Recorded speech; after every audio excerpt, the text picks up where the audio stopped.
Hello and welcome to episode 87 of Retro Encounter, RPG Fan's off-topic podcast. I'm Mike Sollosi, today's host, Monsoon on the boards, and with me are an all-star panel of RPG Fan staff, starting with Caitlin Argyros.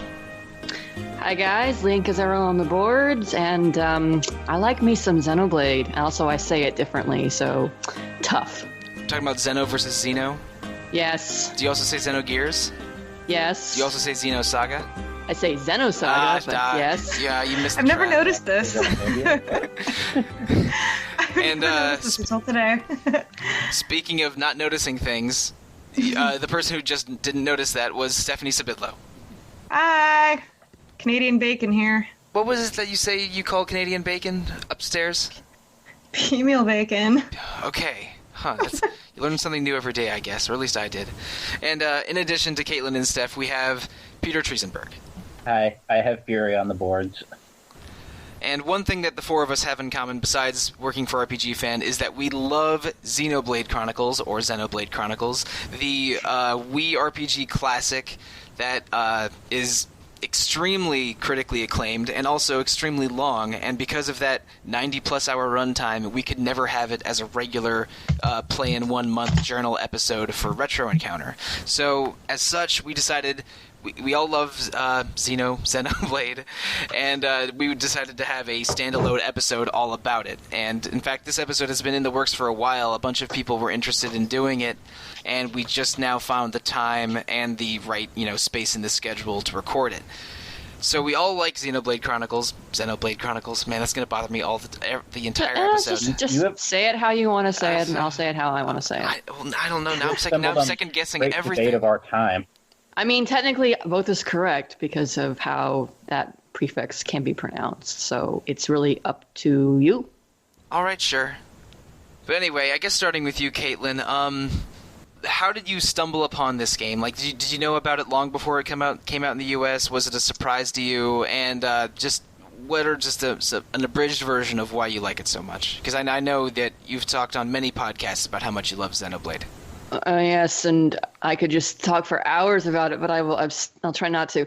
I've been trying to remember exactly how I first found out about it, and I don't know if it was that I maybe heard some of the music and then checked it out, or if somewhere I saw one of the early exploration trailers that they had where they have you just running around all the different areas, and at some point I saw that and thought it was really cool, and it was on my radar at that point, and I waited a little bit after it came out in Japanese way back in 2010 because I was hoping that it might get localized, and eventually by the end of the year there was no movement on that, so I bought a used Japanese Wii and I imported the game, and I was playing through it. My Japanese was already kind of getting bad, but at that point, but I was still decent enough that I could make my way through slowly, very slowly, because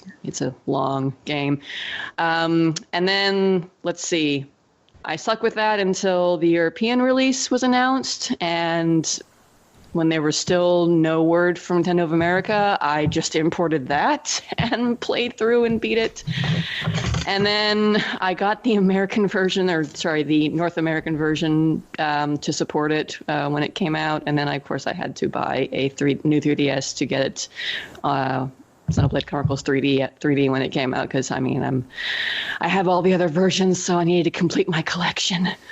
Right. So yeah, I am a huge Xenoblade fan. I've been just in awe of it ever since, like I said, that first exploration trailer. Just the beauty of seeing all those different environments and seeing, the iconic images of seeing the Mechonis in the background as you're exploring around the Bionis. It's just, there was something really special about that. Before I knew anything about the story or the world, before I'd heard most of the music, it just really, that awe really of exploring that really interesting and huge world kind of grabbed me. And then, of course, when I got to play it, mostly in English, I followed well enough in Japanese, but I had to, like I said, I moved slowly. I didn't actually beat it in Japanese because it took me so long to get through it. But then playing through the story, and oh my God, the story. It's a really good story. We'll talk about that later, but it's a sum of so many different great parts that really work together well. I mean, the gameplay is fun, the world is huge and interesting, the characters are great, the story is great, the music is amazing. So it's like the complete package. And I think one of the reasons why I love it so much is that I feel like this is a great example of how JRPGs are not dead. You can do a really good JRPG and it can be an amazing experience. And I really hope that Xenoblade Chronicles 2 when it comes out, hopefully still this year, if they're sticking to that. Hopefully to British voice acting. Yes, please. Oh my God, British voice actors are the best. That was amazing. I hope that it can continue and recapture that magic that the original had. And I mean, but we've seen that thus far. I think it's off to a good start, but we won't know until we get it. So that's my Xenoblade story, and I'm sticking to it. And you mentioned it, like being unsure of its release and getting multiple versions, and that concern was definitely justified for a while there, because it came out in 2010 in Japan, then the Europe localization in English came out in 2011, then it finally came out in North America in 2012, and for a while, and this is how I found out about Xenoblade, was for a while there was the website Operation Rainfall had a large ongoing petition to bring 3 Japan-only Wii games to other regions, and those were Xenoblade: The Last Story and that tower game that's kind of Pandora's Tower. Yeah, Pandora's Tower. That's it. And so I found that website and that petition, and then looked up all 3 of those games and sort of learned about them for the first time. And I was really, really interested in Xenoblade and Last Story, and less interested in Pandora's Tower, and ended up buying Xenoblade when it came out in North America first. I'm not quite at the fans level of Caitlin. I only played the North American localization on the Wii. But she's absolutely right. It's an RPG that does a lot of things amazingly well, and it's in many ways the total package. And it's my favorite Wii game. It's not even close. But Peter, same question to you. Like, how did you discover Xenoblade, or first hear about it, and why do you like it? Well, like you, I followed the Operation Rainfall campaign. I sent in a couple letters to Nintendo. Actually, that was part of the shtick. Was they had like a letter written in Japanese. I still don't know a lick of Japanese, but they had a letter written out that you could send in as part of the campaign. The only Japanese word I know is the character for heaven that goes on the back of Akuma's tunic after he lands a raging demon, and that's about it. That's the only word in Japanese I can read. But the first place I actually heard about the game was Nintendo Power magazine, because they had a little blurb on it when it was first announced as Minato Beginning of the World, the original title. And then it kind of dropped off the radar until the whole hullabaloo about it possibly not getting localized came out. I started paying attention to it. I think there was a Random Encounter episode on this very website where they talked with some overseas staff members just who had gotten a chance to play it, and they were just talking this game up, and it sounded amazing. Like this was like the next big step for JRPGs. It was like it took like some things that other games like FF12 had kind of pioneered, and took it to the next step, having this pseudo open world with real-time combat and kind of MMO quest design, but also having really interesting characters and a compelling narrative and this seriously like grand scope, this incredible world to explore. And I finally ended up getting it when it first came out, and then I didn't play it for like 2 years because I didn't actually own a Wii for the longest time. I just wanted to get the game to support the cause, I suppose. And then I played it, and then I loved it, and that's all she wrote. Right on. Okay, and Stephanie, same to you. I actually have a pretty unromantic history with it. When I first saw it, I thought it looked really, really ugly. The graphics just look kind of washed out, and like the first place you start in, you just see a lot of brown walls for the most part because you're kind of stuck inside of a cave kind of thing. Yeah, Colony 9 isn't really... Yeah, it's kind of a dugout, right? So I didn't really understand what I was looking at when I was seeing trailers and all that stuff, and it just kind of went under my radar. So, then I thought, it kind of started getting a lot of word of mouth buzz, I guess, because, I don't know, I didn't feel it was really that hyped up about either. So then word of mouth was good, yeah, Operation Rainfall covered it and all that stuff, so I decided to give it a shot, and I really, really like Monolith Soft. I think they do really good stuff. So when I got it, I didn't have time for it because of school, so I sold it, and I didn't even play it. Then the word of mouth kept bugging me that I had missed stuff, and like people posting like soundtrack stuff and gameplay stuff and talking about it and all that stuff and just saying it's such a good sci-fi RPG and all that stuff. I bought it back for a cheap price. And then I really liked it when I gave it a shot a second time. Well, right on. I bet you're glad you did give it a second shot. And Steph, you made the interesting point of Colony 9, the starting town, being a little drab and maybe not even living up to the color of the beautiful title screen and box. Well, I didn't know the game took place on two giants at that point. If I knew that, then I would have been like, oh, okay, they're on a body part. No, but you're right. Like the Colony 9 is not nearly as pretty as a lot of other parts of the world, and even the first cave of the game is kind of, oh yeah, it's an RPG cave dungeon, great. The opening establishing shot is pretty sweet though, when it first pulls back from the battlefield. Mm-hmm. Pans around the giants. Well, the my whole opinion immediately scene changed when I learned the game took place out of two giants. I was like, oh shit, that's amazing. Right, yeah. Badass. So you just gotta. I think I also decided to give it a shot because of that. I was like, it's got to be good if it's got this kind of premise.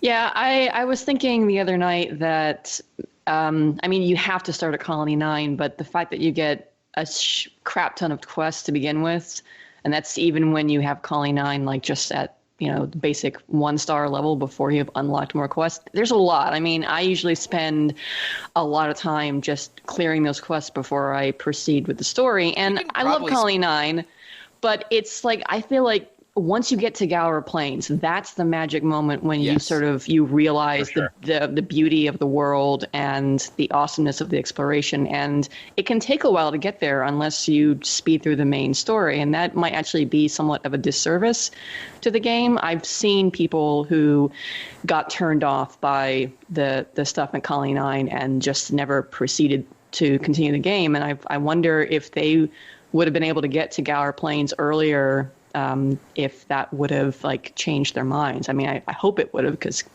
Gower Plains is amazing. Right, and our very own Josh Curry doesn't like Xenoblade for that exact reason. He never left Colony 9, and it's got a bit of a Dragon Age Inquisition thing going on, where it's a little too easy to get stuck in that first area, because there's so much stuff to do in there that if you have that itch to do as many side quests as possible before moving on, that can hinder your opinion of the game a little bit. But I'm 100% agreed with you. Gower Plains is when the game opens up and becomes awesome, mostly because Gower Plains is such a huge, beautiful area with amazing music. Mm-hmm. And there's always something interesting to look at too. And I think some people have said that Gower Plains is some of their favorite level. It has just the most going on with it. It's not quite my favorite level, but I think it's the first level that really... It's a good balance of things, though, really pretty sights, a few super bosses. Yeah, that spider. A lot to take in. And it's the first really big expansive area. Yeah, and Triceratops. There's that the giant monkeys unmovable that live there. Rothbard, The giant monkey that you find in the herd area near the beginning is maybe the first super boss you can stumble across, unless you do a lot of crazy digging around Colony 9. But you're right. I think Gower Plains is the first area that really illustrates the strengths of Xenoblade in its vastness, its color, its music. The story's thrust starts getting better there. You get your third party member there, other than your third permanent party member there, I should say, and.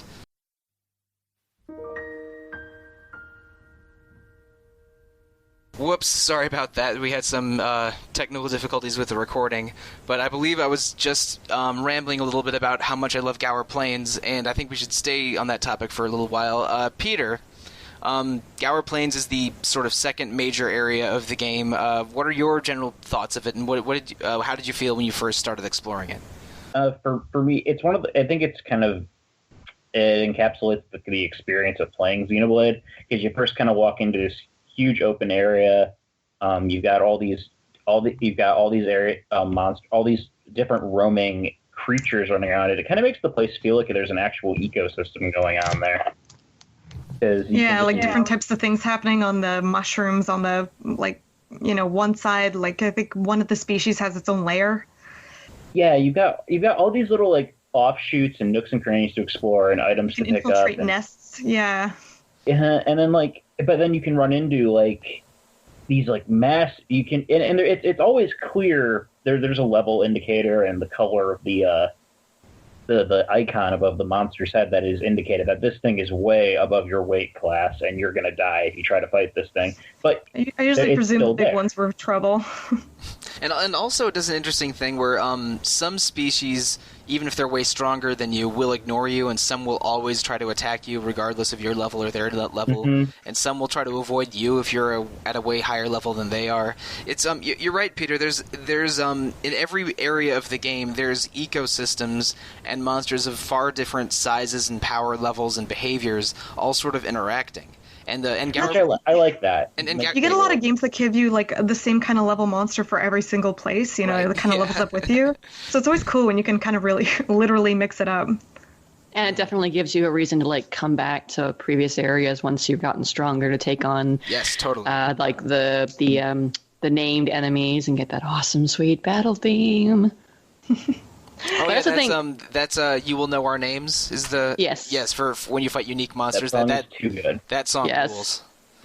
It's I also think, though, that Gower Plains it's pretty sweet because it's like the first time when you sort of, I think, really kind of realize that you are climbing up a giant Titan. I mean, the game shows you this from the beginning, but it's not super apparent in Colony 9 because of you're basically in this little... crevice on like the shin or whatever of the Bionis, but you get to the knee. The shin or the calf. Yeah. And Gower Plains is up to the knee. The knee and then the thigh, I guess, of the Bionis. But you get there and you can see the Mechonis across the way as you're climbing. Like throughout the entire level, you'll be able to glimpse spots of the Mechonis and see how the elevation is changing. And when you get to the upper levels of Gower Plains and you can look back and actually see the lower level, and it's you really, that's I think the moment where you really get it, that you really are climbing this giant Titan. And it does such a good job of selling that experience as otherworldly as it sounds to be climbing a giant body. It really does a great job of making you believe it, that you really are running around on this giant dead corpse's leg. So instead of a world map, you're actually kind of scaling, doing like a clockwise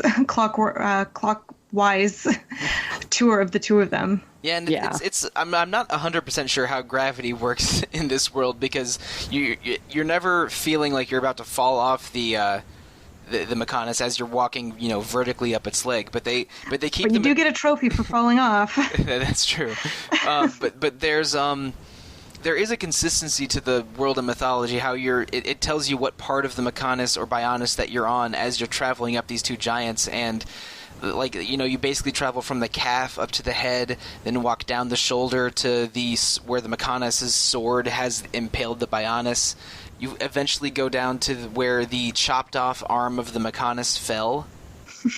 Well, no. It's very intricate. Yeah, it is intricate and consistent and consistently beautiful. Now, we've talked a lot about Gower Plains, but do any of you have a favorite area of the game or a favorite setting other than Gower Plains that you want to talk about a little bit? There's a lot of them. Like, I know a few times I've just gone through the ether sea and just kind of wandered around for a little bit, even though not much is really happening. It's just a nice setting. The Aerith Sea. I have a list in front of me because it is kind of hard to remember all of them. Yeah, God, yeah, they're all very different. Yeah. There's just a lot of cool chill areas in that kind of Alchemoth area. It's just nice to look at. I really, really love Valak Mountain, the mountain that's on the shoulders and upper arm of the Bionis, because it's a really beautiful snowy area, and I have a weakness for snowy areas.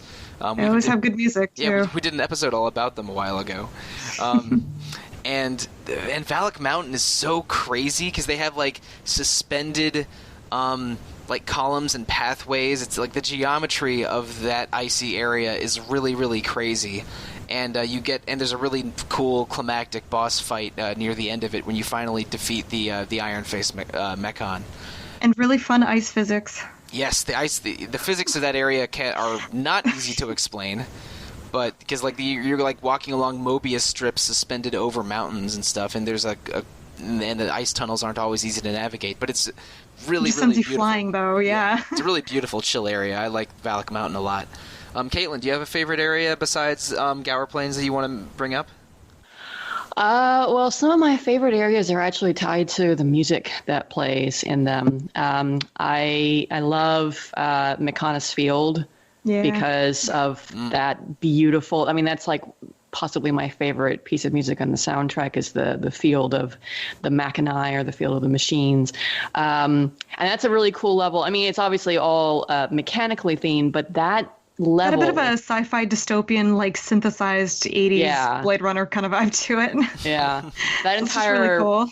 Field is just you climbing from the base of the Mechonis all the way up to like the core or the midsection of the Mechonis, and eventually you get to another favorite area of mine, which is Agniratha, which is I guess you would call it the capital city of the Mechonis. It's an abandoned capital, which makes it kind of creepy. But there's again just this really beautiful piece of music that I believe I talked about on one of my very first episodes of Rhythm Encounter. That I just really loved so much. So, I mean, yeah, music is really important to me, and I tend to like attach myself to areas that have beautiful music. But I also agree with Stephanie that Aerith Sea is a jaw-droppingly beautiful, big, beautiful place to explore during both day and night. And that's one of the other, cool things about the game is having that day-night cycle and seeing how it changes the environment and the enemies that come out and what you can do. Like, I'm jumping ahead here, but I remember, I can't remember the name of the continent in Xenoblade X. It's sort of the ice. It's not ice. It's more like it's just. Yes, Sybydlo, thank you.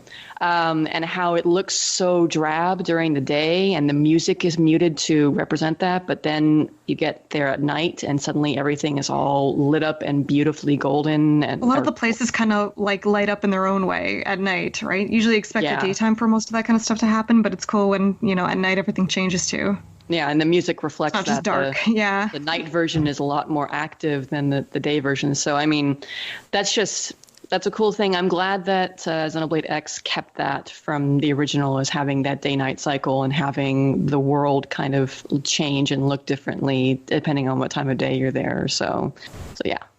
And speaking of the music, there's a lot of musicians got in on Xenoblade's soundtrack. There's 4 composers listed. One of them, ACE Plus, is actually a group of composers. So I guess you could say 6 composers contributed to the soundtrack, which has I believe 90 songs, like between 90 and 100 songs. Oh my god! And a lot of it is really, really excellent. It's not like it's 90 songs where half of them are 45-second long jingles. It's a meaty soundtrack with a lot of quality stuff on it, and it's been heavily featured on Rhythm Encounter and on RPGFan in general. I think we had more than one person review it, but it's a lot of it is awesome. Like the Gower Plains music is just positive and uplifting. The music on the Mechonis side, like the Mechonis Field, the Central Factory, and the Agniratha stuff, is a little bit more sort of industrial sounding, a little bit harsher sounding, but still beautiful. It's an excellent soundtrack, and it's been on rotation on my various playlists for basically ever since I first experienced it. Yeah. And it does pretty well in a lot of its genres, too. Like, it can do a lot of the kind of fantasy stuff you see on Bionis. It does a lot of the kind of sci-fi sounds you see on the Mechonis. The battle tracks hit hard. Everything is just a pretty good piece. Except for Machna Woods. I don't like that place. I remember us talking about that. It bores me. The place you can get ambushed by T-Rexes. Yeah, Yes. the giant dinosaurs are cool and kind of terrifying. And it sounds like a River Cruise kind of theme song. So, I mean, you'll see a T-Rex and you just got this really pleasant wood flute playing. It just doesn't work with me. But the I'm rest of about it's to good. die, but at least it'll be fabulous. I remember the first time I went through that area, it was a really tense last 5 minutes or so, like sneaking around under the legs of giant dinosaurs that are level 95 or something when you're level 25. It's good stuff. I feel it's realistic. So Yeah, somehow I think we've managed to talk about this game for over 15 or 20 minutes now without mentioning a single character's name, practically. Oh yeah. Oh okay. Unless I can start us off. Bionis or Mercanus count. So Technically, yeah. sure. So there's 7 main playable characters in this game, starting with Shulk, our blonde best boy wielding the Monano sword. Best boy. yeah, He that really works. is. Glass cannon. I hear him described as. He's not. And Well, one thing I like is his voice actor's ability to scream. Like, Yeah, he just has a Adam good Howden. yelling voice. He Yeah, yells dude a is lot range. for different things. I gotta say, it's really amazing coming to this game after playing Dragon Age 2, because Shulk's voice actor Adam Howden also voiced Anders in Dragon Age 2. oh man. And I hate Anders. Oh, okay. Dragon Age with 2 Anders is terrible. Dragon Age Awakening Anders is pretty cool. Is perfect. Yeah, but Dragon Age 2 Anders is awful. Yeah, and I hated him, and so and it wasn't because of the voice acting. It was because they assassinated his character and turned him into a terrorist. But Not to even a come cool in, terrorist, a crappy terrorist. a crappy whiny baby terrorist. I'm like, anyway, that's neither here nor there. Getting to play Xenoblade and hearing that same voice actor, but in a character that I really like, and doing an amazing job of the blood curdling screams. Holy crap! That first cutscene in Colony 9 when he's going ape shit on Metalface. I'm like, I hope he had not throw out his voice trying to scream that I'll kill you. It was so nice to hear his and Fiora's voice actor again for Xenoblade X as one of the optional voices. I thought that was a really sweet touch. Because their voices are pretty iconic. You just don't get British voice actors for games that much here, I guess. Yeah, it's pretty much these games and Dragon Quest, and not very many others. Yeah, that's it. So it's really cool when it happens, especially when it is kind of riffing on medieval themes, I guess, or fantasy themes. Yeah, well, I mean, for some reason in North America we equate British accents with fantasy worlds in ways I don't always totally understand.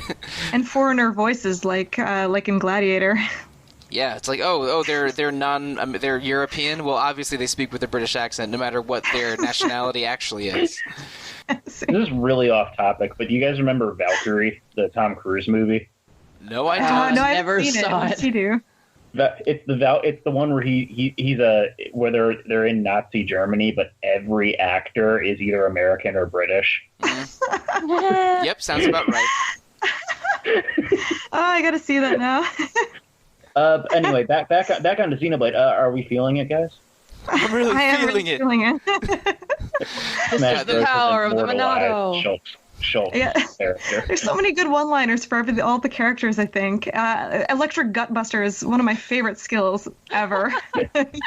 Wait, Yes. guys, I'm sorry. My watch is broken. What time is it? It's Rhine time. It's rhyme time! God, it's really quotable as hell, and you hear some of the same, victory quotes and attack quotes all the time. It's cheesy though, because the dialogue otherwise still really, really works. Yeah, it's charming and fun, and not in a poorly translated Final Fantasy Tactics kind of fun. It's genuinely exciting, and then the memes are strong in this game. I mentioned this before. My favorite character in this game, and the one who I controlled for more than half of it, is Dunban. Yes, Dunban. Because he's a really cool character. Yeah, I always thought character like Auron was trying too hard, but then you get Dunban, who just kind of is the way he is. He's pretty cool about it. He's like a more effortless version of Auron, who's older than most of the main cast. He's got a very classical air to him. He's still kind of fancy. And he's real badass. He's and you can build him offensively or defensively, which is a little poetic too. Yeah, and you can do his speed stats too. He's very different. And of course the best part is you can do the nude build with him, where you like if you don't equip him with any armor and equip this one ability, his evasion is multiplied by 20 or something crazy, and it's almost as good as having the best armor in the game on. Whatever. I loved using Dunban and messing around with the skill loadout. I think people have affectionately called him a Samurai Jesus kind of thing. Which is kind of nice, I guess. It's kind of magical and kind of good. And I still don't understand how, because mythical. And I know you guys already know this, but in case the listeners forgot, Dunban injured his arm badly trying to wield the Monado when his body wasn't suited to it.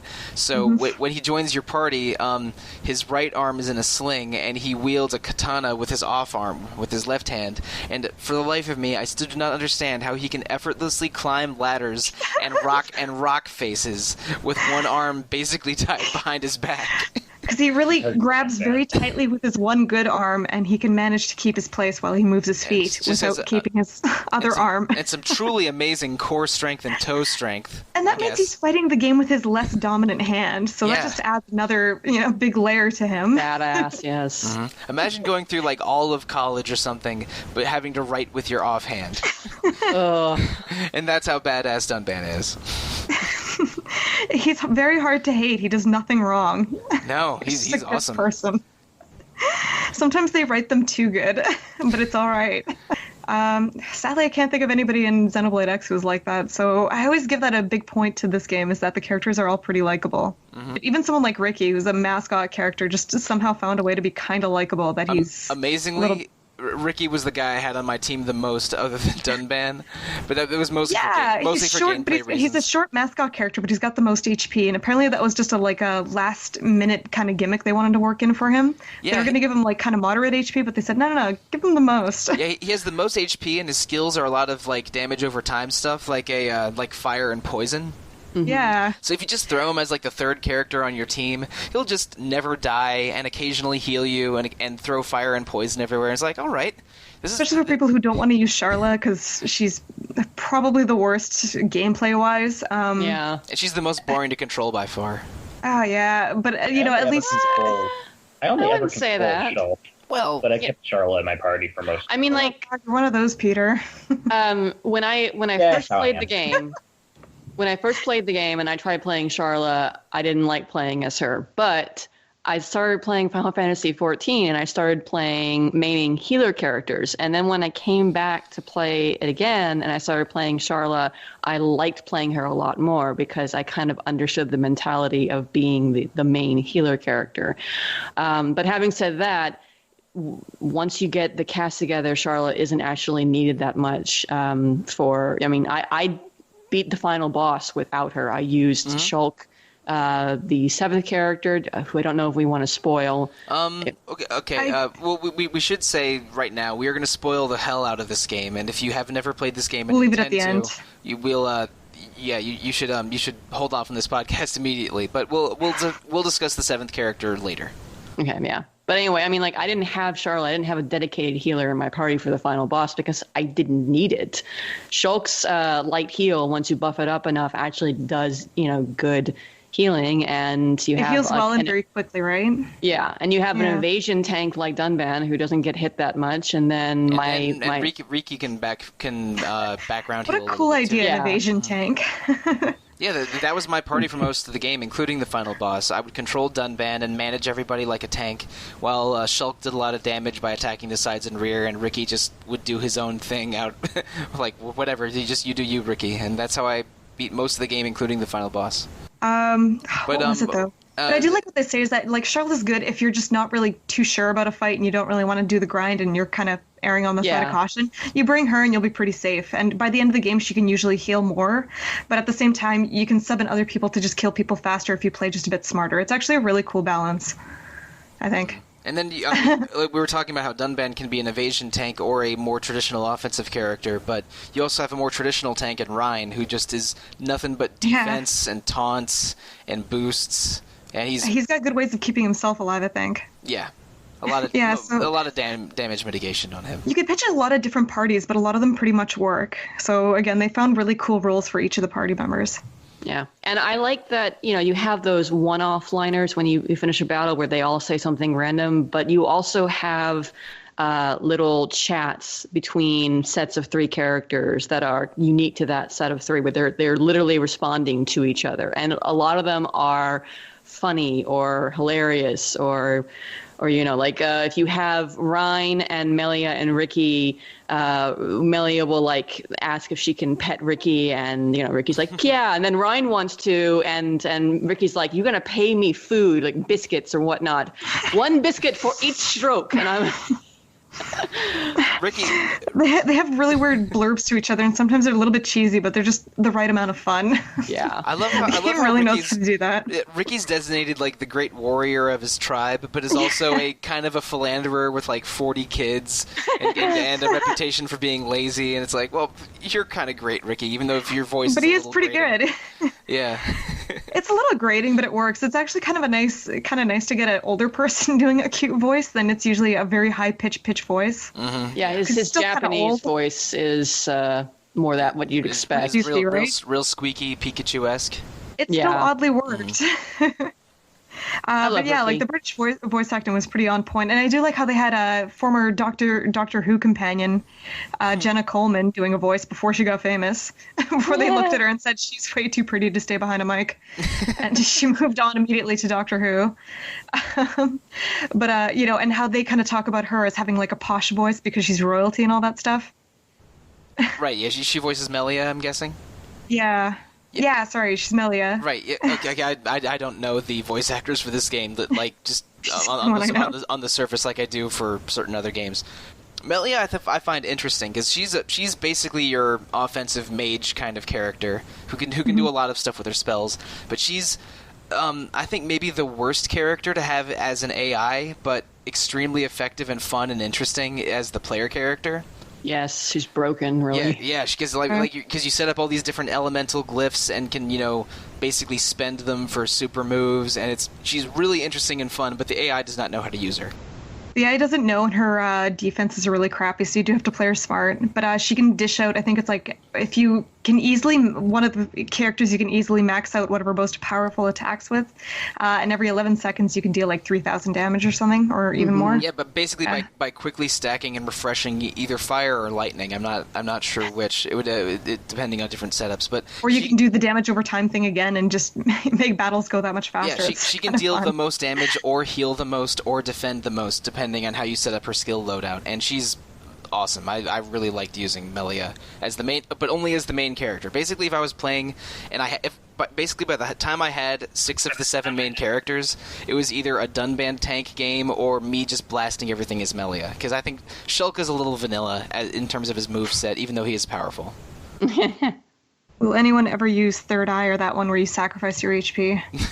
Oh wait, Peter played it. I'm sorry. And Shulk's broken as hell because we haven't even mentioned. He's still really it yet. Strong. Yeah, we haven't even mentioned his super moves where he can prevent the future from happening. I can't believe how well they actually worked that into an action RPG-esque combat system. Yeah, because in the story he can see the future and try to prevent it from happening, and then they managed to work it into the combat in a way that doesn't feel completely arbitrary. It's really impressive. It kind of worked, yeah. And for some boss battles, it's really, really helpful to have him in the lead so you can employ that well.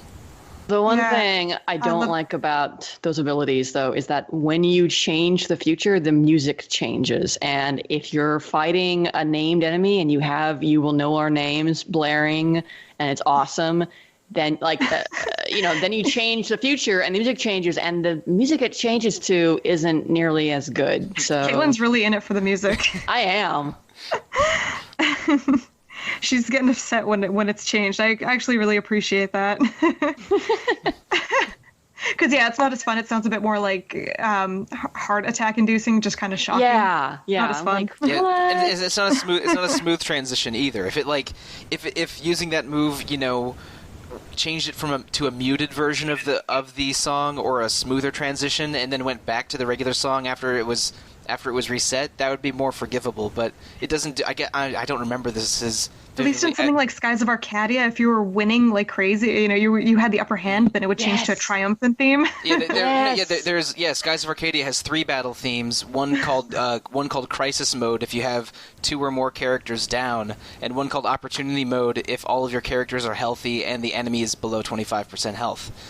They did it okay in Xenoblade X again, where they had like the tragic stuff, the ambush combat music, and like several versions of like when you're in your android music, not android, your mecha. Yeah, the different variations on music in X was really well handled. I hated the ambush music in that game though. Oh, the kind of siren sound. Yeah, I hated because it made me jump. I was like, you'd be like walking around, and all of a sudden something sees you, and it's like. And I'm like, no, stop, nah. Yeah. I don't know. There's something weirdly masochistic in me that really liked that. It's like run away. Yeah, because it kind of felt as like you had to run away, and you're jumping over giant creatures to do it. Moon jumping over giant creatures to be, to be honest. I'm around my giant robot, minding my own business, and then this level 100 battleship shows up, and I'm like, what? There's a battleship after you. You should run. The music is appropriate. But yeah, no, the battle music in that one was really handled well, but at the very least, Xenoblade has, I think, overall the more memorable ones. I think, the mechanical rhythm one. Yes. Yeah, that one is so cool. Where does that one play? That's the main battle theme when you're on the Mechonis. Oh, okay, cool. It replaces the Shimamura battle theme from the Bionis. Mm-hmm. It's just very boombastic. Is that one of the Ace Plus themes? Because I know that they did. Yes. I know that they did "You Will Know Our Names," which is by far my favorite battle music in this game. Yeah, it's Ace Plus. Ace Plus. Sorry, Shimamura fans. Ace Plus does the best music in Xenoblade. Shimamura's got some great stuff too. I'm not saying she's bad. No.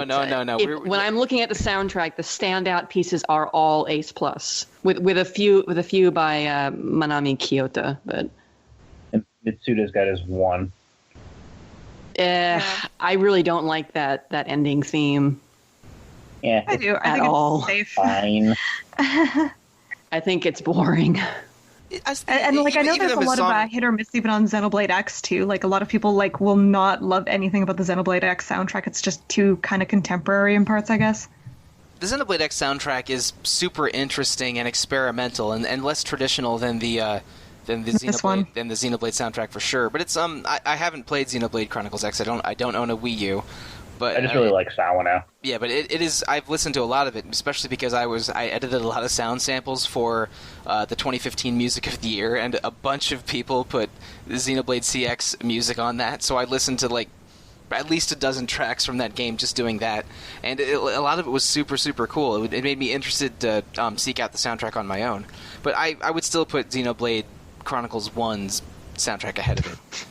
And even though his song isn't that great, I think having Mitsuda in there as like an audio cameo is a cool nod to his work in Xenogears, and because he's a legend in the industry. Kind of like how Yuzo Koshiro did one song in Persona Q.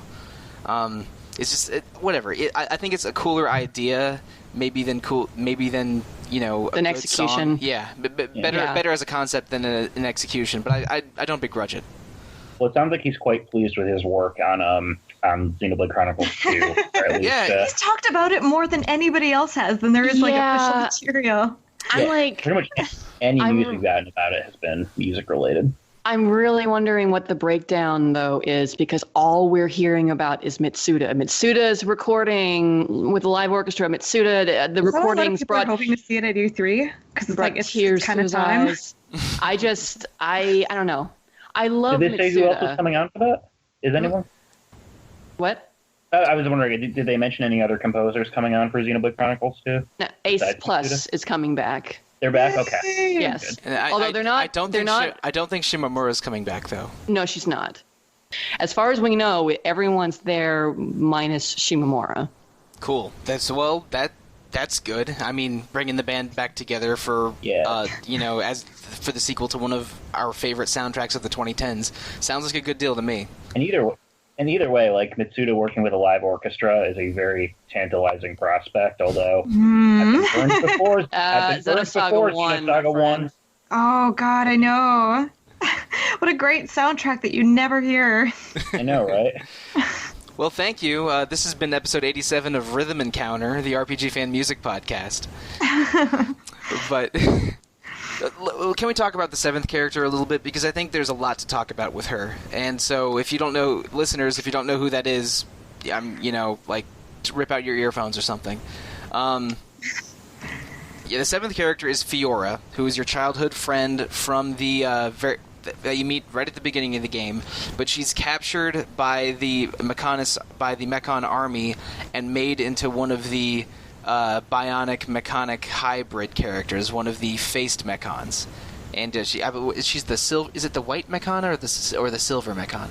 It's one of those. It's well, I mean, her name is like Face Nemesis or whatnot. Okay, if that's sure. what you mean. All right. Well, I didn't know the official name, but she's white or silver, but eventually you free her from the Mechon armor, and she joins you as sort of a cyborg, part human, part Mechon for the latter half of the game on the Fallen Arm, and we didn't talk about the Fallen Arm much, but the Fallen Arm is beautiful because it's really the organic. That's probably the big surprise in that game. I think one of the big twists that game. First off, yeah, it's one of the biggest twists, right up there with the early game twist of the iron-faced Mechon being Dunban's old buddy, and the big end game twist Metal of... Face. They throw a lot of twists at you in that little short period of time, and I think that's when the game gets really interesting.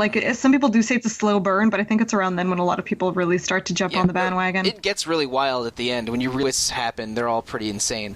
But the biggest one is probably... you meet a cyborg version of your best friend, and you're able to revive her somewhat, and she joins you as some kind of crazy robot lady with blades and guns, and is crazy awesome and capable of... She may or may not be one of the best characters as well, so it's kind of like a really cool best for last kind of deal. Yeah, there's a bunch of ways to set up her damage, and she can deal just disgusting amounts of damage. Disgusting amounts. And she doesn't have to equip a Mechon weapon to hit Mechons, which is nice. Because that's one annoying thing. If you're fighting in an area where there's a lot of robot enemies, you have to equip a special weapon that can pierce their armor, which is... Or you have to use Shulk's Monado ability. The Monado, he has powers that allow him to temporarily deal a lot of damage to them, but that can get a little annoying. Character powers. But Cyborg Fiora or Mechon Fiora is real awesome. I still think weird. Is she just a head at that point? I think. Well, okay. Spoilers for the end of the game. Her memories and head and heart seem to all to be working, but the Mechon doctor that treats her says that she won't be able to live in that state for much longer, and somehow they're able to revert her back to a full human for the ending cutscene of the game. Apparently that got cut out of the cutting room floor. There was a legit reason behind it, but they just couldn't squeeze it in. Oh, okay. Well, I think you could explain that by what Shulk does at the end of the game, because another spoiler alert, he basically recreates the world the way he wants it. He would definitely have had the power to make her human again. So so it's that and not a medical procedure. Okay. The doctor does talk about attempting to restore her, but it might not work. I think that was before the end game, though. Oh, yeah, no. The details are dubious, but I mean, this is a world with fantasy and sci-fi elements. You just say the thing happened, and I think you kind of get the gist. By that point, you're just like, okay, we are in full JRPG plot mode. Let's go. Yeah. No, allegedly, I think one of the reasons I read in somebody translated official guidebook materials or something is that you can restore people in Alchemoth technology or something. Maybe it's all very vague. It's super weird. Yeah, but again, you could just say whatever and it'd probably be right. Okay, so but getting back to like the overarching plot of the game, there's like plot twists up the wazoo. Every major cutscene has this. I mean, and speaking of the cutscenes, I think they did a really good job with the cinematography of the cutscenes and how The they're graphics weren't very good, but they did a lot of good things with what they had. yeah, Like yeah. the faces moved very well. All the like the cutscenes it's- weren't boring. There's a lot of exciting movement happening and a lot of very exciting cutscenes. Yeah, it's visually striking and beautiful without being an HD game, which is remarkable. Yeah, which is like if they did do an HD remake, holy crap, look out, Final Fantasy. And like it's cool how they visualize, Shulk having a vision too. So like they work a lot with that material. Yeah. But I think like once you get to the end game and you understand what's really going on with the world and the characters and like who Zanza really is. I mean, like I remember that cutscene right after you finish fighting Aegol and his gigantic mechon in the heart of Nokonis. That sort of that revelation was kind of mind blowing in a sense. I think the Zanza switch is way harder to predict than the Metal Face Mechon or Fiora. Yeah, definitely. And it's. I didn't get that at all. He seemed almost like he seemed like a very harmless, positive NPC that you meet in the first hour of the game, and he ends up being like the lieutenant for the game's ultimate antagonist, and also the member of a race of giants from Dixon. Yeah, Dixon, not Zanza. Oh, I'm sorry, I'm mixing people up now. But you were right. He is like lieutenant of the bad guy, and he actually is a giant. So. A member of a race of giants that's only alluded to and never actually shown until near the end of the game. But he appears. Yeah, they drop a lot of like interesting location bits about giants living on there. Mm-hmm. Like there's a giant kitchen table, I think, in Prison Island. Right. Like there's a lot of giant-sized items inside of Prison Island, which I always thought was really cool.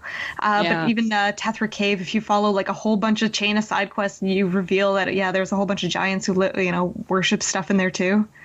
Like it's very weird. They were obviously a race from an older cycle of.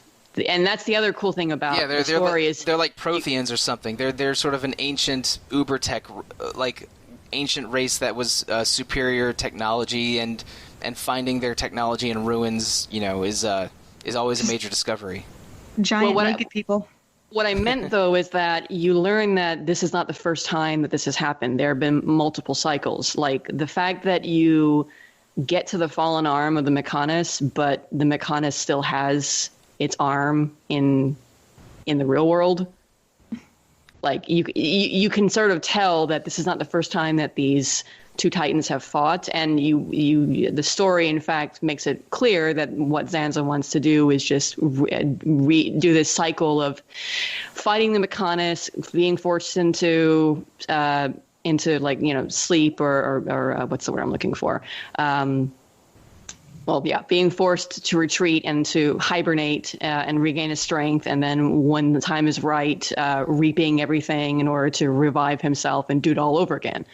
And we don't know how many times this has been going on, but it's a really cool idea, I think, to sort of say this is just a never-ending cycle of gods, playing at ruling this world and fighting each other. And then that's not even getting into like the real end game plot reveal when you're on your way to killing Zanza and you learn about how they were scientists in the real world performing an experiment to create a universe, and then they destroyed their universe, and then they were made gods in this one. It's like, holy crap.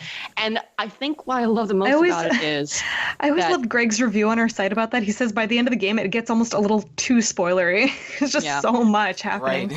Right. But what I think I like the most about it is Takahashi, this is expected for Takahashi, and he played Xenogears, he played Xenosaga. He does this. He loves to have these gigantic stories with the killing god theme, of course, comes up in every game. But I always felt like, for one reason or another, he wasn't ever able to achieve the goal of his story with his previous games. I mean, Xenogears had the infamous second disc where they ran out of time and had to cheat corners in order to finish. Xenosaga was originally supposed to be 6 games, and they had to cut it back again because it wasn't doing very well, and they had to finish it. I really feel like Xenoblade is the first game in the series that Takahashi has done where he actually was able to achieve that grand vision of what he wants Sora to do. And to add to that, just like something Takahashi said was, my first thought was that I wanted to build a masterpiece within the JRPG genre. And he succeeded. Yeah. That's modest goal that he did manage to succeed. But yeah, this game is met with like quite a lot of acclaim too. So I mean, I think for the most part, he was pretty much in the right place when he thought about it. You know, it's really appealed to a lot of Western RPG players as well. Mm-hmm. And he does manage to close. I mean, both of you alluded to this, but he does manage to close the plot doors somewhat instead of obviously lead to something greater. Like, I mean, Caitlin mentioned how Xenosaga was supposed to be 6 games, and that trilogy never does quite resolve everything. But Xenoblade Chronicles is self-contained, and in a satisfying way, and but still has the opportunity for sequels, because you could always just imagine, oh yeah, this is this sequel is tens of thousands of years ago with a part of a different cycle of destroying and remaking that Zanza has been doing for eons, which is a convenient plot device, I guess, but pulled off really well in this game. And I mean, we are getting a Xenoblade 2 and already got some kind of an alt Xenoblade game a few years ago. The bar is set pretty high for Xenoblade 2 to sort of match what the original did, and I mean, we'll see if it does. I'm personally very curious. It's literally Xenoblade Chronicles 2, so we're all wondering what the connection is, if there's even a connection. I mean, we've seen similar enemies and whatnot, so I'm wondering if it takes place in the same world, if it takes place however many years after the end of the original game, or if it's going to be more like Xenoblade X, where you still have the Nopon and similar characters, but it's more of a thematic connection as opposed to a story one. So very excited to learn more details about what exactly is going on in Xenoblade 2. And that the sword that you see on the cover or the key art that we have for Xenoblade 2 is Monado-like. Yes. We're not 100% sure exactly what it is or what's going on. And what a cool name for a sword, too. The Monado. Yeah. Just something you just can't say without doing that wonderful British accent. This is the Monado's power indeed. So anyway, yeah, Monado. Fun word to say, right? Especially with a British accent. The Monado. Monado. Yeah, because you're so wonderfully dramatic with it. We really wish we should have had Grieg or Alana on this podcast so they could say it properly. Should be very upset at us. Oh man, we should have, yeah. And we should have kidnapped Steven so he could tell us about how we will feel the suffering of the Emperor and Fiora. It's a very quotable game. It really is. The dialogue and characters are so likable, and the mythology and the story are so cool that even though it's 90 hours long, I was invested for all those 90 hours. And the only time I was... It does good with its quests, too. Like, the named NPCs usually have pretty interesting quests and really interesting little plots and amusing little witty dialogues. And the non-NPCs, you just instantly finish their quests, so it's just a win-win. And Peter mentioned that there's sort of an MMO style of quests in this game, and he's absolutely right. There's 5 big city areas, and each one of them has dozens and dozens of small quests to perform, and some of them get really interesting, like there's an early boss who's the bronze-faced mechon named Zord, who's this dude that this big robot that fights with a giant hammer. And later in the game, in Colony 9, there's a side quest where you meet a girl and you help her restore her father's smithing business, and you realize that her father was the human Zord that was captured in the battle at the beginning of the game. Yeah. And that's a pretty cool, intense callback in the second half of the game back to one of the early memorable bosses. And there's a ton of cool plot details in the game that hidden in these side quests that go some real surprising directions. And then, later on, you have to... You have to rebuild Colony 6, and you actually get to make decisions about how the colony develops, and you help bring people to the colony and then do quests for them. And it's just that was a really cool little thing that they didn't have to do. They didn't have to sort of create that that colony building aspect, but they did, and it's kind of a neat little side thing that you can come back to and do. And near the end of the game, when the High Entia city's destroyed, some of the side quests that you could have performed earlier are no longer present, and some of the ones that you resolved will have differences in the world state of the destroyed version of the city. There's like a lot of cool, quests that kind of take you in a reference to somewhere. Like someone's doing research on, like sacrificial altars or whatever, and you go to that one and there's a giant spider there. Like, there's just a lot of weird stories kind of weaved in throughout the world as well. Yeah, and if you do every single side quest and build up your reputation in every single town to the max, you will play this game for 190 hours and not just 90 hours. Or like I like how even Mechon have like people problems too, where it's like a husband and a wife machine, are getting along too good. Oh yeah. The nice thing too is like the filler quests, like the crap ones, where it's like, go kill 10 crabs or whatever. Those you don't have to return to the quest givers. You can kind of do them while you're playing the game naturally, and that's such a nice touch. Yeah, some of the more story-focused ones do have you go back to the quest givers, but a lot of them do, cut out a lot of the excess fat of that we're used to in very questy, checklisty games where you are always going back and forth between hubs and field areas. And Xenoblade, there's a lot of them, but they do these side quests really, really well for the most part. Yeah, and I think, it can be overwhelming, especially with the non-named NPCs that give you the filler quests, the kill X amount of monsters, or the ones I really hate, which are the collect items from the drops, because that can take forever sometimes if you need a specific one. And I mean, you can very easily get over-leveled if you do all of them, which is what I did on my first playthrough. But I really think the reason why I still love them and love doing them is because they send you out in the world and you're exploring the world and killing fun monsters while you're doing it. And I think that that's kind of I don't want to say a good way, but it's an acceptable way to have filler quests is if you tie it into something that's already fun in the game, like exploring the world and fighting the enemies. And these side quests, and I cannot state how many of them are because there are so many. Like a big helpful part is that the basic gameplay loop of combat and exploring, and these environments are so cool and and have so many nooks and crannies. It would be a lot less forgivable if the basics of gameplay weren't fun. And and the combat and the moving around in this game is fun, and there is there's fast travel that you can do, which is helpful, very helpful. Oh god, yes. If there were fewer fast travel options or none, then F these side quests. But that fortunately they made it very convenient, at least. Yeah, that was good.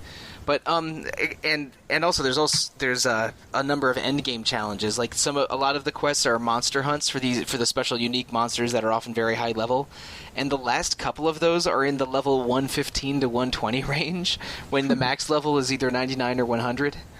So yeah, they keep things consistently challenging in this game. There's always something stronger than you that you can push yourself to try and defeat. I like that, your max level is 99 and you fight enemies much higher than that. I always think that poses a really cool challenge. Yeah, isn't the strongest monster in the game like 130 or something, or am I exaggerating it? I think so, yeah. But a right setup, you can actually, you can afford something. Yeah, you have to use good gems, and Dunban can be very helpful as an evasion tank there, so... I finished the game in the low 80s in levels, but I know that there was just a terrifying amount of stuff I still could be doing. A terrifying amount. In a good way, though. But I guess this connects to something else. Do you think this game is too long? Like, do you think it would be improved by either just speeding up the level curve or making some areas shorter so that it would be just a little bit less dense and less vast? Because we're all adults. We don't always have time for 100-hour JRPGs anymore, like we did when we were younger. And part of the reason I didn't play this game right when it came out, I bought it right when it came out, but I didn't play it until I think 2014 or 2015 because when people say it's going to be a long game, it's a bit daunting. Yeah, exactly. It's daunting and intimidating, and I don't know if I want to make a commitment to a 90-hour game that I'm not sure I'll love. Like I jumped into Persona 5 immediately because I've been thirsting for that game for years and already knew I would like it basically. But for Xenoblade, I was less certain. and I didn't. It's the first game with the word Xeno in the title I've actually beaten, even though I put a lot of hard time into Xenogears in the first Xenosaga. So, do you think it would be an improvement if Xenoblade Chronicles was a little shorter? I don't think I would want the story or the world itself to be shorter or smaller. I think that it could be improved by simply reducing the number of throwaway side quests, because there's the NPC, the named NPC quests are great, and I love fighting the unique monsters, but the everything else, it is kind of throwaway. And like I said, if you do it, you wind up over leveled for the main story content for any area that you're in. So one way they could have, maybe trimmed the fat is to have fewer of those quests, which would make the game not be as big of a slog at times, and also would ensure that you're not winding up overpowered for the area and then cheesing bosses and whatnot. So but I mean, I don't know that I would really want any cuts to the story or to the areas themselves. So maybe trimming the fat wouldn't be a bad idea as long as the story beats and the areas themselves weren't compromised. Yeah, at least that's my opinion anyway. I basically agree. Like, if I were to think about making cuts to this game, I wouldn't sure where I would cut anything, because I'd probably just make the gameplay a bit tighter or a bit faster. That's about it. Like, if you're running, they could have a way to hit a better max than the one that you get with skill gems and all that kind of stuff. Like, just let me walk faster. Right, 'cause there's a lot of walking and jogging in this game. But yeah, no, for the most part, I think I'd just do gameplay tweaks to kind of speed it up. Because I think when you get into a game like this, you might be spending quite a few hours with it. If the game's got a long story to tell, then so be it. I guess like games like Persona or Skyrim kind of do. So that you're in for a bit of a ride. If you can't play it because of a time limit, that's I guess your thing.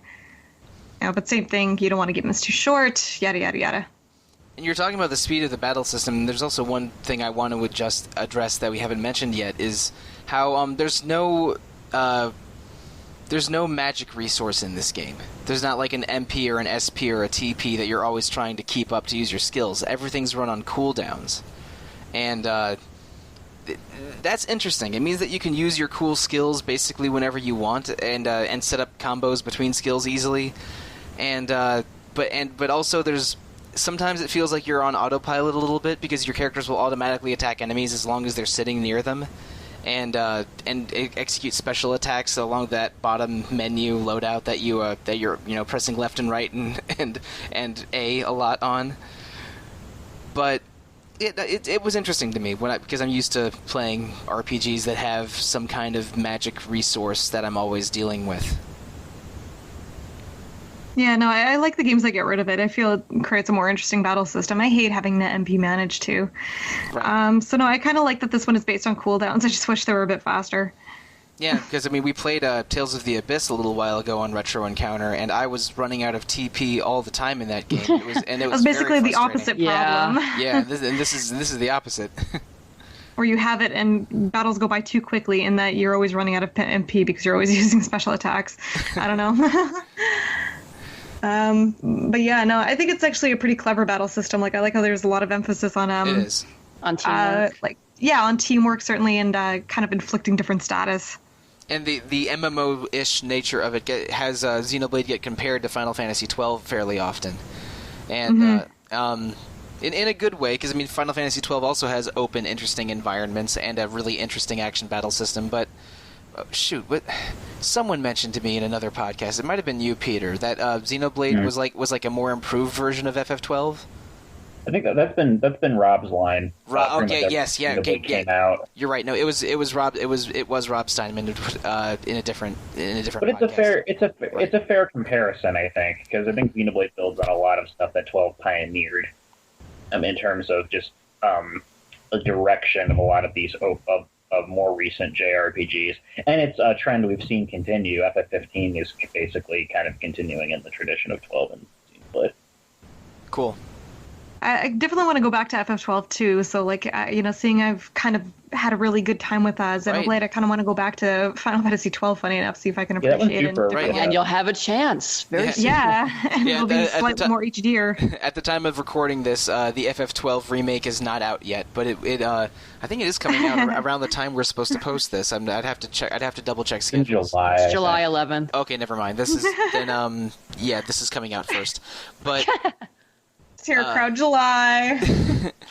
so yeah, we'll be able to play the proto Xenoblade battle system. in Yeah, I'm going to be streaming it for the site for sure. Like, no one can take that away from me. I will fight you if you try to stream it before me. I would not get in the way, but I will make the most glorious graphic I can. Yes, I know you will. I look forward to it. Especially because they gave us such good new artwork for the game, too. Oh, that art is sick. So good. If Xenoblade 2 is successful, maybe we could see a Switch port of Xenoblade 1 in the future. Because I think everybody wants that. I want that. That would get me to replay it. I will settle for them just giving us access to the Wii U's Virtual Console library and getting Xenoblade that way. But yeah, I mean, come on, do it, please. Like, if you see the way that this game runs, and we disclaimer: we do not encourage this. But if you've seen, you're talking about a PC emulator for Wii. Yeah. Mm-hmm. But I mean, like, I don't do that. My computer's nowhere near powerful enough, and besides, I find playing off my TV a lot more comfortable. But when you see those screenshots, and it's not like they're doing much in the way of like, oh, they put in all new assets. No, it's just upping the resolution, which they could totally manage on the Switch, even as underpowered as it is compared to, like, say, the PS4 and the Xbox One. So do it, Nintendo, please! Yeah, even the minor buff that the Wii U afforded Wii games was noticeable, like for games like Mario Galaxy and Skyward Sword. So Xenoblade on there would be great. For many years, I used a desktop background that was a screenshot of Mario Galaxy 1 done on a PC Wii emulator just to up-res it, and it was so startlingly beautiful that it made me wish that Nintendo hadn't waited so long to start making games in HD. Resolution can do a lot of things. I'm honestly, we saw the same thing with 12. When people would play 12 on a PC, they weren't doing anything to the assets. It was just higher resolution, and it looks gorgeous because the underlying work, the underlying artwork is solid. It's just that the resolution suffered, and it's kind of similar thing with Xenoblade. I mean, the underlying art design for Xenoblade is top notch. It's just kind of hampered by the Wii's poor resolution. So just fix that and port it. I will pay $60 to rebuy that game if you do a Switch port, Nintendo. It's direct from me to you. Take my money. Well, I think Nintendo collection will be incomplete if you don't do that. I think Nintendo wants more than $60 to report this game, though, somehow. I'll pay you $120, I swear. I'll pay double. Just give it to me, please. Even with Xenoblade X graphics, I would even just kill for that, just anything. Because it's such a pretty fantasy world, and I think they really nail that aspect between like fantasy and sci-fi elements. They nail it so perfectly that it's so beautiful that you would want to double or triple dip for it on a higher console system. Yeah. I mean, I love having it on my 3DS. I bought a new 3DS because I needed it in order to play Xenoblade, and I love having it on the go. It looks horrible, but if we could get it on the Switch and it would look decent, it doesn't even have to be like super amazing. If it just looks decent, I'd be so happy about that. So now, Caitlin, I don't own a new 3DS, but I've considered getting one for the handful of games exclusive to it, and but mostly Super Nintendo ports on a 3DS machine. So, but how? I guess you mentioned it was uglier, but how is the Xenoblade port on 3DS? Like, is the slowdown really bad? Is it like so much uglier that I'm going to be bothered?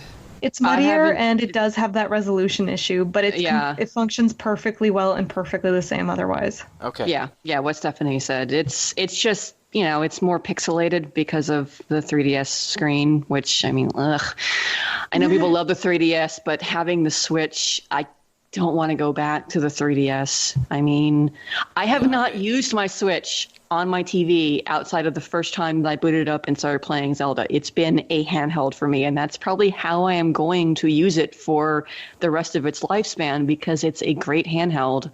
So it just needs some killer games, and Xenoblade would be one of them. That's all I'm saying. But I mean, they already do have an incoming Xenoblade, but a port of this one on Switch would, I'm sure a lot of people have written that in their diary as something that they want. I would say about the 3DS version, I mean, come on, the original is beautiful art design, but is still pretty ugly, especially if you're playing on HGTV off your Wii. So, I mean, if you can manage that and you really love the game, I think it's you get used to it on the 3DS. I mean, okay, yeah. Because I don't know if I want to replay it, mostly for time reasons, but it would be a motivating factor for me to pick up a new 3DS. That and Earthbound and Mega Man X and other things. I've been playing it while we've been talking, actually. I was playing it pre-show, so. Helps me talk about things when I play them while I'm podcasting. Fighting level 115 monkeys or something. It happens. So, we have talked about Xenoblade for a long time. Is there anything else that we've glossed over that we want to bring up? I love the final area a lot. That's kind of my other 2 cents. The castle, or when you're in space? Outer space. Yes. Right. Just because, again, given the console that they were working with, and I love the sight that you see there, I was just, my jaw actually dropped at what I was looking at, kind of thing. And that doesn't happen in games a lot. The creativity really does it for me. The final boss theme is rad, too. Sorry? The final boss theme is rad, too. The music. Yes. That fight is so good.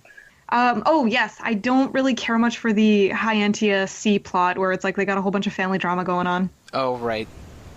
Yeah, that's, I guess, the most political part of this game. But it's It's just kind of oddly long for something that ends in tears anyway. Callian. He was dreamy. He was, wasn't he? Sure, yeah. Yeah, he was lovely. And then they took him away. Yes, damn them. Cool detail is you can see Colony 9 from Colony 6. Yes. right, yeah. It's a very tiny, muddy texture, but it's totally there. So I always thought that was cool. I always thought the fact that Valak Mountain takes place on a drop down cold elbow, because it's the one thing that's isolated in the middle of the air on these two giants. Right, yeah. The back is the hottest place and where the jungle is. So I think little details like that are really clever. Was it the back or the chest? Where the jungle is? The jungle's on the back. It's in the back. You don't go to the chest. Right. Huh. I might speaking of gravity, I don't think that gravity would work in your favor on the chest. I would also, yeah, that's true, actually. I would also kill for them to make that one extra playable place apparently available in the future iteration of the game. Even if it's just as, a kind of plotless kind of playground where you can just battle against high-level enemies. It looks so cool when they hacked it and showed what the area looked like. Where was it located and what was it like? I haven't heard of this before. The shoulder, I think. Shoulder, yeah. The other shoulder, not the one opposite of Valak Mountain. Huh. Yeah, there's apparently a lot of allusions to it too, like how weird that kind of pocket around going from a swamp to the back is. And, they kind of talk about how it's just kind of a weird transition between certain scenes. Oh no, sorry, Aerith Sea from the forest, where it's a weird kind of magical spit thing. And a lot of people say you would have actually gone on the shoulder and to the back of the Aerith Sea. People going into the logistics of traveling up the Bionis. And that's interesting because it totally works for this game. Yeah. But yeah, so there's a whole big thing about it, and people have hacked it and shown the playfield, and it's just really, really cool too. They even got unique assets and everything. Interesting. Nice. I'm gonna have to look this up. Yeah, I will too. So, okay. Do you guys think we'll see the Nopon in future games? Who does a really big look at it. So, what was you saying, Peter, about the Nopon? I was saying, do you think they'll make a comeback? Because I thought it was interesting how we went from Ricky, who is a pretty all-right mascot character, to Tatsu, who is the worst mascot character in the history of mascot characters. And Tatsu not food? over and over. So you're saying I should never play Xenoblade Chronicles X then? Got it. I'm just saying that Tatsu has one joke, and they run that joke into the ground. Yes. Which is so weird. I don't understand why they would do that. It's far from very good writing. It's so boring. It's not even a funny joke. No, it's tragic. The 11-year-old really wants to eat Tatsu. Why? Because he looks like food. How? Yeah. But they've sort of become the series mascot, so... I'm sure there'll be cool species in there, too, because, that was definitely one thing missing from Xenoblade X, that you played as one human race thing. Oh, and you got one alien person who looked like a human anyway. One or two. That was it. Huh. Yeah, because I wanted to play as the Manon. That would have been cool. Squeaky voice. Yeah, you get all those side quests where you're going around recruiting the different alien races, but only one alien actually joined your party. And I was so smug and stupidly happy when I saw Shulk as a character for Smash Brothers because it was so strange. That was great. That was like, you made it. This game. You did it. You're part of the family now. And what, Ryan and Dunban show up for, or is it Ricky and Dunban show up for his final Smash? Yeah, and it's the greatest. The Bionic stage, Metal Face is a stage hazard. It's rad. Shulk is the best. I am super glad that Nintendo has embraced this IP and that Nintendo of America has embraced it too, giving us Xenoblade X. And I mean, we already know we're getting Xenoblade 2 and possibly this year even. And I'm like, oh my God. Like, just time to be a fan of this surprisingly up and coming RPG series then. Yeah. I'm amazed that, from going from where we were in 2010 when Nintendo of America was uninterested. I mean, it was like, we have no plans to this, where they're full on supporting it, and confirming it's getting localized the day that it was announced. I mean, it's good times. And with that, I think it's about time that we close the door on Xenoblade Chronicles. Thank you so much, listeners, for staying with us for a podcast that got a little long, but this game's a little long, so it merited all that discussion. Coming soon on Retro Encounter, we're going to have more Dragon Quest V episodes and a special episode about the 7th Saga that Rob Fenner and I recorded. Next month, we're going to have a couple episodes about the Super Nintendo classic Earthbound, and I think we're finally going to do a Danganronpa 2 episode, I think. Peter, are we ready for that one yet? Because we've been ready for it. We've just been waiting on Josh. So. All right, well, we'll see if that one gets made or not, but that will probably come next month if the stars align. If you, the listeners, want to email us, the best way to do so is to email retro@rpgfan.com, or let your thoughts be known on the RPG Fan Facebook page or the rpgfan.com forums. There's also RPGFan.com on Twitter. Review us on iTunes and other podcast listening venues to leave feedback. We read everything that's directed at us, so please send us messages in one of those many ways. So, starting with Stephanie, what's the best way for listeners to reach you? Oh, I am through social media, basically, since I help do all the commentary and a lot of the posts. But if you want to reach me personally, I'm Dice on the Boards and at Dice SMS on Twitter as well. All right, and Caitlin? I am Leon Gazzaro on the boards, and the same on Twitter, and that's Leon_Gazzaro, because I'm weird, so. And last, Peter. I'm at I Have Fury on Twitter. I Have Fury on the boards. You can email me, PeterT@rpgfan.com. Right on. And I am at The Real Monsoon on Twitter, Monsoon on the boards, and yeah, I guess that about does it. We were really feeling it. But it is now Rhine time. Yes, and we must go. Bye, everybody.